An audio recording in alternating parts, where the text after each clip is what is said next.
Have you ever wondered how evil can wear the mask of normalcy? How a seemingly ordinary woman, a mother, a co-worker, a friend, could carry within her the capacity for one of the most brutal crimes Australia has ever witnessed?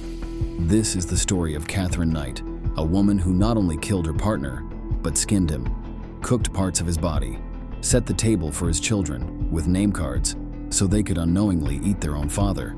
This isn't fiction, this isn't urban legend. This happened in the small town of Aberdeen, New South Wales, and it shook a nation to its core. This is the full disturbing journey into the life and crimes of Katherine Mary Knight. Katherine Knight was born on October 24, 1955, in Tenterfield, a rural town in New South Wales. But her story truly begins before she ever took her first breath, because her family, well, they were already steeped in scandal. Her mother, Barbara Roken, had been married to Jack Roken, a respected man in the area, and together they had 4 sons. But Barbara began an affair with Ken Knight, Jack's co-worker, which turned the conservative town against her. When her husband died, she moved in with Ken and had 4 more children with him, Katherine and her twin sister among them. From the start, Katherine's childhood was chaos wrapped in secrecy. Her father, Ken Knight, was a violent alcoholic who openly boasted about raping his wife multiple times a day. Barbara, traumatized and bitter, didn't shield her daughters. She overshared. When Katherine went to her mother as a teen, complaining that a boyfriend wanted her to do something she didn't want to, Barbara told her, "Put up with it and stop complaining." This was the kind of love Katherine grew up with, and it set the stage for everything that came next. Beatings were daily. Love was absent, and something dark was growing inside young Katherine. At school, Katherine was a ticking time bomb. She was a bully, taller than most of her classmates, aggressive and unpredictable. But it wasn't all rage. She could be disturbingly sweet, polite to teachers one minute and violently lashing out the next. She dropped out at age 15, barely literate. She had found her calling working at the local meat factory. Day after day, she would hang dead animals on hooks, slice their throats, skin their bodies. The blood didn't bother her. In fact, she seemed to enjoy it and was proud of it. She was soon promoted to boning, a position requiring precision and strength. She was even gifted her own set of knives. She hung them above her bed, not for convenience, but because, she said, they would always be handy if she needed them. But that was not enough. Real pattern of violence started when she got married. The first man to fall into her orbit was David Kellett, a heavy-drinking co-worker she met at the slaughterhouse in 1973, at 18. They got married in 1974, and on their wedding night, Katherine tried to strangle David. He woke up gasping, her hands around his throat. When he asked why, she said, "You fell asleep after only having intercourse 3 times. Yes, you heard that right, that should have been the end, but David stayed. Fatal mistake. Their marriage was a cycle of violence. Katherine would drink heavily, fight constantly, and once burned all his clothes and hit him in the head with a frying pan for coming home late. Fearing for his life, Kellett fled, collapsing in a nearby neighbor's house where he was then transferred to a hospital due to a badly fractured skull. You may be wondering why she didn't go to jail for this. Well, this won't be the first or last time Katherine will get away with it. Police wanted to arrest her for any little thing, but Katherine was on her best behavior and sweet-talked Kellett into dropping the charges. In 1976, their daughter Melissa was born, and at the same time, Kellett left Katherine for another woman due to being unable to cope with Katherine's behavior. But motherhood didn't soften Katherine. After the birth of her baby, Katherine was seen on Main Street by passers-by violently pushing her new baby in a pram side to side. After that incident, Katherine was admitted to St. Elmo's Hospital in Tamworth, where she was diagnosed with postnatal depression and spent several weeks recovering. After being released, Katherine placed her 2-month-old on a railway line shortly before the train was due, then stole an axe, went into town, and threatened to kill several people. A man known in the district as Old Ted, who was foraging near the railway line, found and rescued the baby, by all accounts, only minutes before the train passed. Katherine was arrested and again taken to St. Elmo's Hospital, but apparently recovered and signed herself out the following day. When police informed Kellett of the incident, he left his girlfriend and, along with his mother, they both moved to Aberdeen to support her. In 1984, Katherine left Kellett and moved in. first with her parents in Aberdeen, then to a rented house in nearby Muswellbrook. Although she returned to work at the abattoir, she injured her back the following year and went on a disability pension.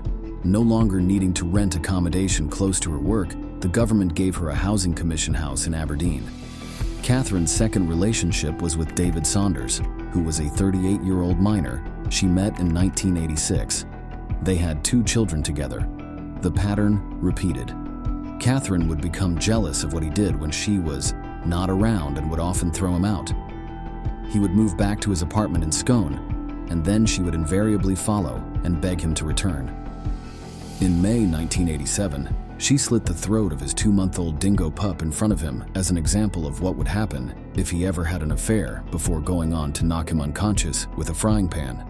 Saunders stayed with Katherine and had her 3rd daughter, which prompted him to buy a new house. Sometime after, they had an argument where she hit Saunders in the face with an iron before stabbing him in the stomach with a pair of scissors. He moved back into his apartment, but when he later returned home, he found she had cut up all his clothes. Saunders took a long service leave and went into hiding. Katherine tried to find him, but no one admitted to knowing where he was. Several months later, he returned to see his daughter and found that Katherine had gone to the police and told them she was afraid of him. They issued her with an apprehended violence order against him. Katherine's 3rd relationship was with John Chillingworth. In 1991, their son Eric was born. Their relationship lasted 3 years before she left him for a man she had been having an affair with for some time, John Price. Price was a father of 3, a hard-working miner from Aberdeen, New South Wales. In 1995, he met Katherine at a local pub. She seemed different from other women. Confident, strong, independent. Price had no idea he was dating Australia's future most notorious killer. Their relationship seemed different at first. Katherine appeared to have mellowed. She cooked elaborate dinners. She was affectionate with his children, but underneath, the same darkness was growing. Price's friends noticed changes in him. He became withdrawn, nervous. He would flinch when Katherine entered a room. In 1998, they moved in together. That's when Katherine's true nature emerged. They had a fight over Price's refusal to marry her, and in retaliation, Katherine videotaped items he had stolen from work and sent the tape to his boss. Although the items were out-of-date medical kits that he had scavenged from the company trash, Price was fired from the job he had held for 17 years.